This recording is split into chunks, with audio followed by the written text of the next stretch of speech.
Hello, I'd like to welcome you to my talk, Pumped Up for Popeye. So, my name is Matthew Macaluso, and this is the effects of dissolved nutrients on tender green mustard spinach, brassica rapa in an aeroponic system. Hydroponics, what is it? So, it's soilless agriculture. So, agriculture is basically where people domestically grow plants for food. And soilless being, there's no soil. How about that? So, plants do not necessarily need soil to grow. What they need is an environment in which there are nutrients, sunlight, and water to grow. So on top there is a leafy vegetable, like brassica. Next there is a net pot holding a medium to hold the roots and the plant. And the very bottom is the roots suspended in concentrated nutrients. And as you can see, the plants are very healthy and lively. So aeroponics. Aeroponics is hydroponics, but on steroids, basically. Now the water is now a spray, mist, or fog. This is to create the necessity of oxygen and carbon dioxide into the plant, which further helps it metabolize. So brassicas are basically all your leafy vegetables, which you find in salads, such as lettuce, kale, broccoli, great stuff like that, and also spinach and mustards. So tender green mustard spinach is basically a hybrid of mustard and spinach. So it is known as brassica rapa, and this is a variant known as tender green, and is created for the southern United States of America. It is designed specifically for warmer temperatures, and I used this plant because it was summer in August and it was quite hot. So nutrients is a substance that provides nourishment for growth or metabolism. Plants absorb it mainly from the soil, but now this has been replaced by a concentrated nutrient solution, and is found in minerals and other inorganic compounds. So your macronutrients are your big ones, such as nitrates and phosphates, and then you have secondary macronutrients, which are potassium, calcium, magnesium, and sulfur. But you also have micronutrients, which are found in soil in only trace amounts, such as molybdenum or argon. So the independent variables of this study includes the concentration of nutrients. On the right, you can see a bag of fertilizer.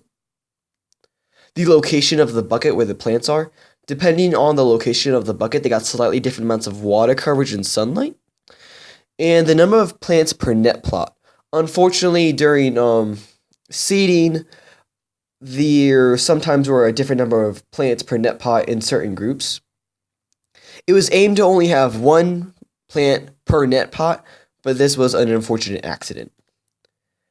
Dependent variable was the dry vegetative mass, basically the green stuff. The mechanisms, so nutrients directly affect metabolism and growth. So depending on the nutrients available, your plant can either grow healthy and strong, or if there's too much or too little, it will starve and wither, or basically be drowned in nutrients. For example, if there's too much magnesium, your plant will become yellow and will not be able to take up sunlight or water as easily, and it could potentially die. So location, nutrient, water coverage, basically depending on where the bucket is, due to the mister being directly at the bottom and sunlight being at different angles of the day, you get slightly different nutrient, water, and sunlight coverage. And because sometimes there were a different number of plants in the net pots on accident, there is now competition.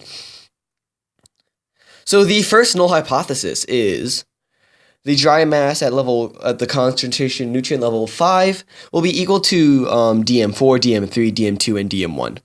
Basically, this is dry mass, and 5, 4, 3, 2, 1 is just the nutrient concentration level. The alternative hypothesis states that as the nutrient level concentration increases, dry mass also increases. The second set of hypotheses is that the dry mass will not be affected by the top or the side of the bucket. The alternative hypothesis states that the top bucket will have a higher dry mass than the side of the bucket.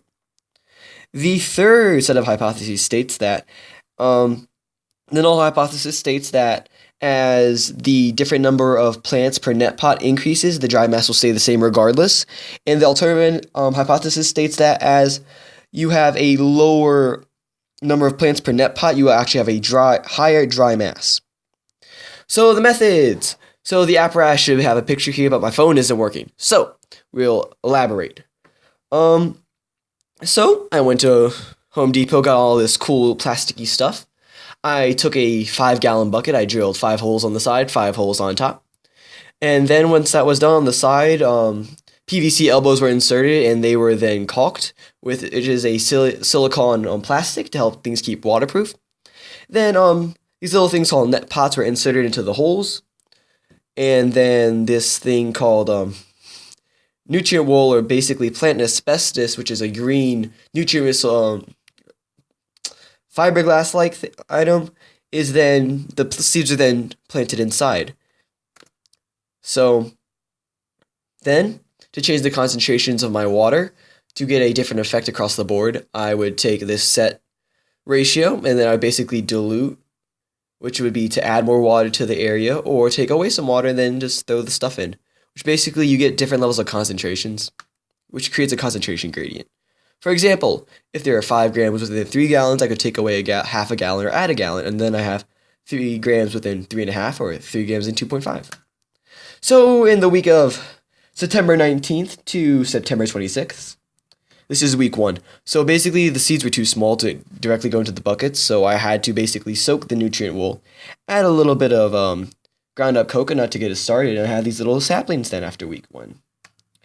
And then following October 6th to October 27th, October 27th of 2016, I would then I inserted one group of plants into one net pot into one hole inside a bucket, and now we have 50 little groups. And then they're growing in an intensive growth period, which they all have equal amounts of sunlight, equal amounts of water. They all have the same water pump. They just have differing concentrations, different locations, and sometimes on accident different numbers of plants. So also during those weeks, I always had the problem of keeping my my pumps clean. So as I sprayed up, sometimes little bits of dirt would get inside, which were either filters on my pumps.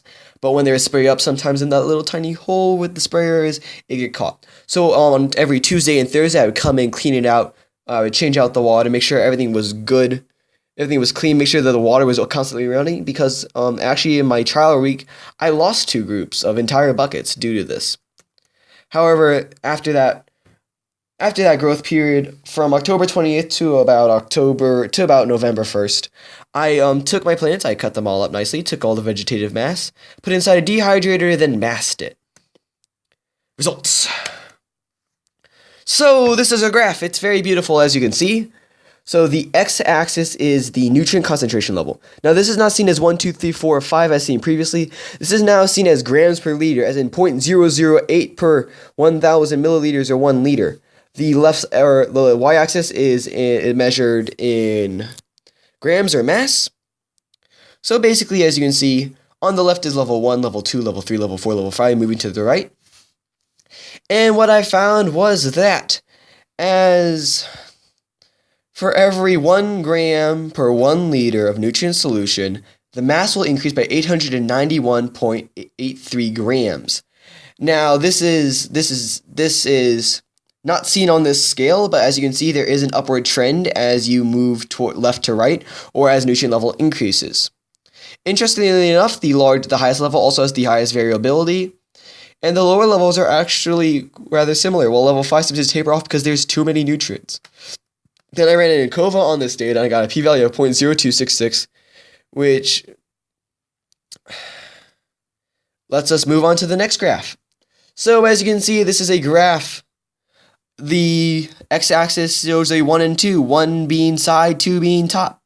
On the left, there's mass measured in grams. As you can see, there's a slight increase in mass moving from side to top, which is seen as in the equation y equals 0.0681x plus 0.2303. So as side goes to top, there's basically a 0.07 gram increase. And ANCOVA was on this data, and we found a p-value of 0.6071. I'm sorry, Mr. Dutton. So we need a graph, basically, for the number of plants. I haven't gotten to that yet. So the ANCOVA, which we ran, we found a p-value of 0.0734 for the number of plants. So moving on to the discussion, as we can see, for the first hypothesis, we reject the null hypothesis. So the dry mass, basically, it confirms the fact that, or suggests the idea that concentration increases dry mass with increased intensity. So for number 2, we failed to reject the null hypothesis. The dry mass for the top versus the dry mass for the sides were not very different at all. For number 3, with the unintended variable of different numbers of plants, going all the way up to 15 different plants, we found that the number of plants did not significantly affect the mass. Alright, so nutrients are vital to metabolism and growth. This is already known, basically for the past, whenever we first started agriculturing. But anyway, what's interesting is also that with increased concentration, the mass also increases. So there gets to a point, though, where you can no longer add nutrients. But it is interesting to see that nutrients do indeed help. So plants were not significantly affected from water culture, sunlight, or gravity. Basically talking about phototropism, gravitropism, hydrotropism, basically how plants grow nearest to their resources. However, it was seen that it did not significantly affect it, moving from top to bottom, not saying that hydrotropism, phototropism, or gravitropism is not indeed significant. So the competition was an unseen factor, and it was not intended to be tested. I believe if it was tested with purpose, it would have created a significant effect. It actually got pretty close to the alpha of 0.05. It got a 0.07. So aeroponics, this study helped prove the validity of the aeroponic method. This is just showing like aeroponics and mass production. This is not a super widely used technique, but because of how expensive it is. So the increased concentration of nutrients significantly increased produce grains.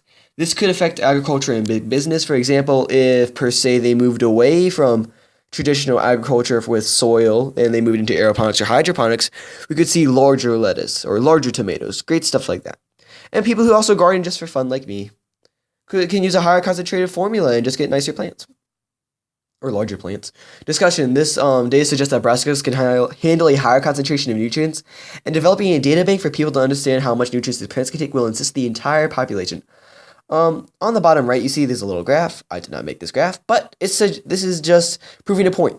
So you can see the yield on your y-axis and nutrient concentration in plant on the right, on the x-axis, sorry. But you can see there's a deficient zone, an adequate area, a marginal zone, and a toxic zone. Basically, this shows my graph to a point. The lower levels were too deficient. Level 4 was quite adequate. Maybe a little bit towards the marginal zone, honestly. And the toxic zone was level 5. It just there was too much. It wasn't good. It wasn't healthy. So farming practices, food production, and gardening can all use a nutrient concentration suggestions. So I'd like to acknowledge Mr. Dutton, who basically helped me throw this project together. It helped me bring it to fruition. Hopefully it'll help me some more. Mr. Spence, who basically helped me build this entire thing, basically showed me all the methods. He is a farmer, and he's like, I'm going to try this out, and I'm going to help him. So he truly helped me out on this. Thank you so much. Mr. Mitchell, who lent me the greenhouse where I grew my plants in that fantastic environment, helped me have lots of water. Everything I needed, he helped me with. And my mom, who helped fund this project. Without her, none of this would be possible. People, thank your mothers. Any questions?